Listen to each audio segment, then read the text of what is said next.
Bismillahirrahmanirrahim. Assalamualaikum warahmatullahi wabarakatuh. Nama saya Nazrul Hazim bin Sulaiman, nombor matriks 280743. Saya dan juga ahli kumpulan saya akan membentangkan mengenai kepentingan kesedaran alam sekitar di Malaysia.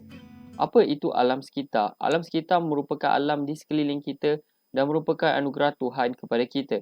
Tanggungjawab untuk melindungi alam sekitar ini juga terletak di bahu setiap manusia yang hidup di bumi ini. Namun, apa yang dibayangkan sebagai satu tanggungjawab bersama, ada juga segelintir masyarakat yang kurang akan kesedaran terhadap kepentingan alam sekitar. Air merupakan satu sebatian daripada beberapa kimia yang berada dalam bentuk cecair. Setiap kehidupan yang wujud di permukaan muka bumi ini memerlukan air untuk kelangsungan hidup. Sebagai contoh, manusia, haiwan dan tumbuhan.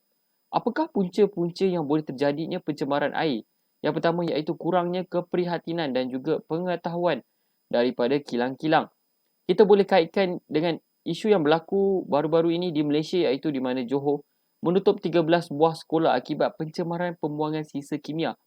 Isu ini berlaku kerana terdapatnya beberapa kilang yang membuang sisa kimianya ke Sungai Kim Kim. Punca yang kedua adalah kurangnya penguatkuasaan oleh pihak berkuasa dan pihak yang bertanggungjawab. Isu ini boleh dikaitkan dengan isu di mana Esko Alam Sekitar adalah punca Selangor ketiadaan air, di mana terdapatnya pengilang membuang sisa kimia ke sungai buat kali kedua walaupun sudah dikenakan kampung. Punca yang ketiga adalah kurang kesedaran masyarakat, di mana isu ini boleh dikaitkan dengan isu pencemaran plastik ancam hidupan laut. Kaitannya di sini adalah manusia akan membuang plastik ke laut atau sungai sebanyak 13 juta tan setahun, di mana bilangan ini semakin lama semakin meningkat di setiap tahun.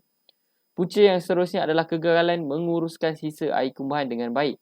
Air ini datangnya daripada campuran operasi kediaman, pembuatan komersial dan pertanian. Air buangan yang dibuang tanpa rawatan yang betul ke atmosfera boleh menyebabkan berlakunya pencemaran air. Bau. Bau bermaksud sesuatu yang tercium oleh hidung. Bau ini adalah sesuatu yang kita tidak boleh sentuh, tidak mempunyai warna dan tidak boleh nampak, tetapi kita boleh menghidunya. Apakah punca yang boleh berlakunya pencemaran bau? Yang pertama adalah sifat cuai dan tidak indah pengilang.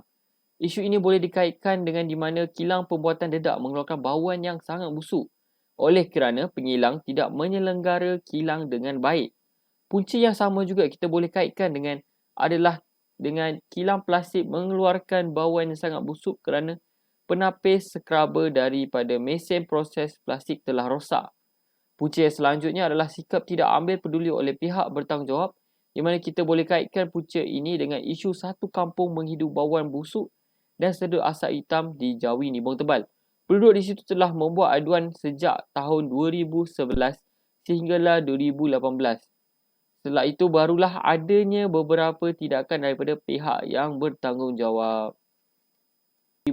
Pencemaran udara terjadi apabila terdapat banyak-banyak bahan pencemar yang wujud dalam udara atau atmosfera sehingga membahayakan kehidupan seperti manusia, tumbuh-tumbuhan dan juga haiwan. Antara kes-kes pencemaran udara yang berlaku di Malaysia, yang pertama pembakaran hutan simpan kuala-langat, yang kedua pembakaran tanah gambut secara terbuka, ketiga peningkatan penggunaan kenderaan yang berenjin dan yang terakhir penggunaan alat kawalan udara yang tidak bersesuaian bagi kilang-kilang. Punca berlakunya pencemaran udara tersebut adalah yang pertama, perbuatan tidak bertanggungjawab petani haram yang tinggal di kawasan hutan tersebut. Cuti hari perayaan menyebabkan ramai masyarakat memilih menggunakan kenderaan peribadi. Kecerobohan pihak kilang tidak menguji tahap keberkesanan alat kawalan penapis udara yang dipasang. Dan yang terakhir, sudut tanah yang tidak berkualiti serta kos yang tinggi untuk menggunakan kaedah penanaman yang terkini.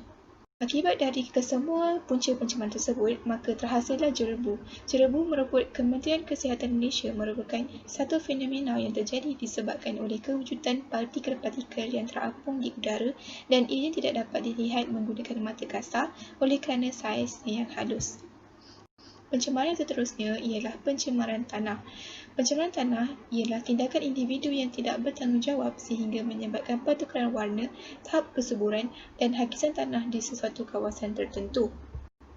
Punca berlakunya pencemaran tanah, yang pertama, sikap segelintir masyarakat yang sentiasa memandang isu ini sebagai hal remeh. Yang kedua, membuang sampah di merata-rata tempat merupakan tabiat yang selalu dilakukan. Masyarakat di negara ini kurang kesedaran tentang isu alam sekitar dan juga isu kesihatan. Statistik ini dapat kita lihat melalui peningkatan pembuangan sampah iaitu sebanyak 13.2% pembuangan sisa plastik, 44.5% pembuangan sisa makanan dan 12.1% pembuangan lampin pakai buang. Penerokaan hutan yang berluasa dan tidak terkawal menyebabkan struktur tanah semakin longgar.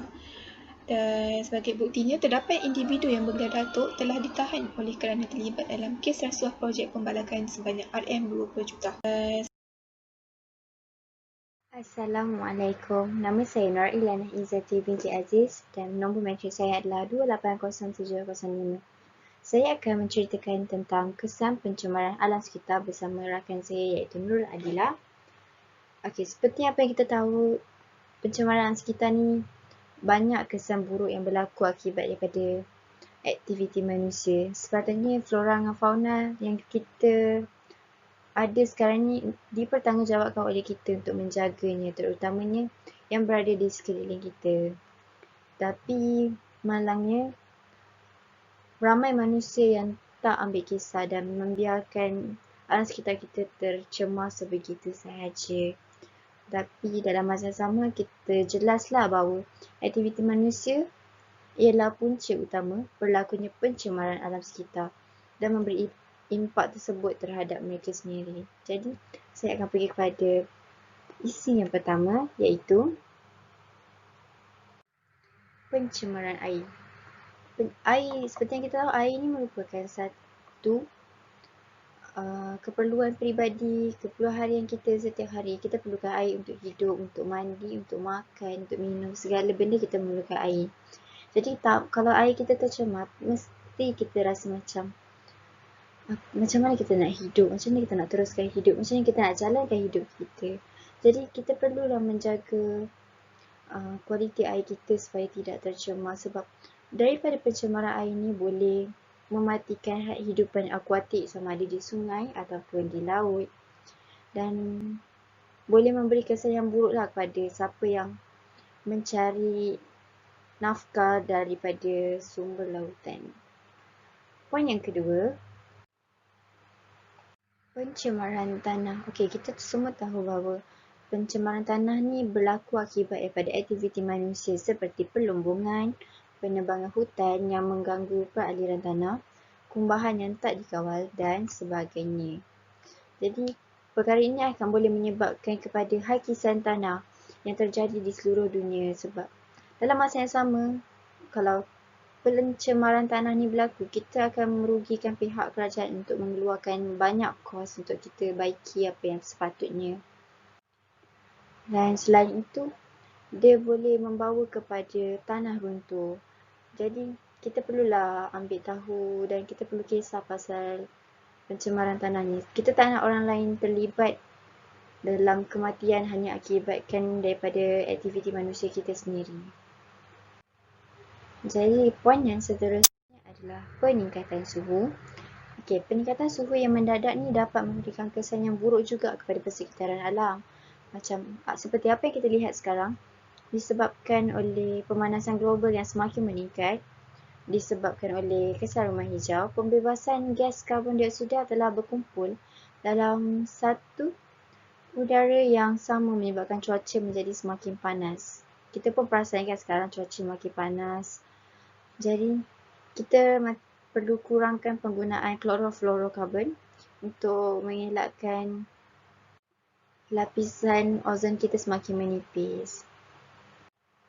Dan selain itu, terdapat beberapa hidupan laut juga yang boleh mati akibat penipisan lapisan ozon kerana pancaran UV yang berlebihan akan menyebabkan mikroorganisma seperti plankton dalam air mati. Tapi kalau kita nak tahu, sebenarnya ada pelbagai haiwan yang memerlukan plankton dalam laut untuk terus hidup seperti ikan paus dan kepar. Jadi kita tak naklah mereka ini pupus dalam dunia ini. Jadi untuk kita jaga habitat mereka, kita perlulah mengurangkan penggunaan klorofluorokarbon dan kurangkan peningkatan suhu dalam dunia. Jadi saya bawa kepada Adila boleh teruskan untuk membentangkan kesan seterusnya. Terima kasih. Hai, Assalamualaikum warahmatullahi wabarakatuh. Nama saya Nuradila binti Zulkifli, nombor metrik 280682. Antara kesan pencemaran alam sekitar ialah pencemaran udara. Pencemaran udara ni berlaku apabila terdapat benda asing di dalam ruang udara. Antaranya ialah pembakaran hutan. Antara kesan yang paling jelas dilihat pada masa kini oleh pembakaran hutan ialah jerebu lah. Jerebu ni diberi nama kerana partikel kecil yang terbentuk di dalam ruang udara dan tak dapat dilihat oleh mata kasar manusia. Jika partikel ini wujud dalam kuantiti yang banyak, ia akan menyekat pancaran cahaya matahari ke bumi, lalu menjurus kepada pembentukan asap tebal yang beracun dan memberi kesan yang buruk terhadap kawasan di sekitarnya. Jika anda mengalami tanda-tanda awal seperti batuk, sesama dan sesak nafas, anda dikendaki untuk berjumpa doktor dengan segera. Seterusnya ialah fenomena hujan asid. Hujan asid terbentuk apabila nilai pH kurang daripada 5. Antara kesan buruk yang terjadi ialah hidupan ekosistem akuatik seperti tumbuhan dan plankton akan musnah. Jika ia musnah, rantai pemakanan dan pembiakan hidupan akan terjejas. Hal ini juga memberi kesan yang buruk terhadap manusia. Manusia bukan sahaja tidak dapat menikmati juadah makanan mewah dasar laut, malah terdedah dengan risiko keracunan makanan. Seterusnya, sebagai contoh, tidak ramai yang tahu jika di Jerman, fenomena hujan asid dapat menggugurkan daun-daun dengan hanya meninggalkan dahan dan ranting sahaja. Juga pernah dikemparkan dengan 70% hutan di Slovakia musnah akibat hujan asid. Akhir sekali, kesan pencemaran alam sekitar yang utama semestinya adalah penjejasan kesihatan masyarakat. Masyarakat menghadapi penyakit dengan pelbagai cara. Antaranya ialah kimia berjadual yang menghasilkan wap dan dihidu oleh masyarakat akan menyebabkan kesukaran bernafas. Manakala gas yang dihidu dan memasuki saluran darah manusia akan menyebabkan fungsi otak dan buah pinggang terjejas. Seterusnya, saya akan membentangkan tentang kepentingan alam sekitar. Alam sekitar merupakan satu kurniaan terbesar yang diberikan oleh Tuhan kepada kita. Sebagai manusia, kita perlulah menjaga dan memelihara alam sekitar sebaiknya. Jadi, mari kita lihat apakah kepentingan alam sekitar. Yang pertama, pokok-pokok membekalkan udara yang segar kepada kita. Udara yang segar mengandungi oksigen yang amat diperlukan oleh manusia untuk meneruskan kehidupan. Pada tahun 2018, berlaku satu pencemaran udara yang berpunca daripada pembakaran hutan secara terbuka di Sumatera dan Kalimantan yang mengakibatkan jerebu. Banyak orang pada ketika itu mengalami sesak nafas dan ada yang perlu dikejarkan ke hospital untuk menerima rawatan. Seterusnya, kepentingan alam sekitar ialah dapat mengembangkan industri pelancongan. Terdapat banyak tempat di negara kita untuk kita lawati yang bertemakan alam sekitar. Sebagai contoh, Gunung Jerai di Kedah, Pulau Rodan di Terengganu dan juga Pulau Langkawi di Kedah. Dan juga pada tahun 2018, industri pelancongan telah menyumbangkan sebanyak 84 bilion ringgit kepada KDNK negara. Kepentingan alam sekitar ialah kita dapat menjaga habitat haiwan. Pada tahun 2014, data BEN telah menunjukkan sebanyak 70 daripada 336 spesies mamalia terancam di negara kita. Antara haiwan yang terancam di negara kita ialah seperti gajah, harimau dan juga penyu. Bagi haiwan seperti harimau dan gajah, mereka diancam akibat daripada pembalakan haram dan juga pemburuan secara haram yang telah memusnahkan habitat mereka. Dan manakala bagi penyu pula, pembuangan sisa plastik ke sungai telah mengancam cara hidup mereka dan banyak penyu terkorban daripada pemakan plastik.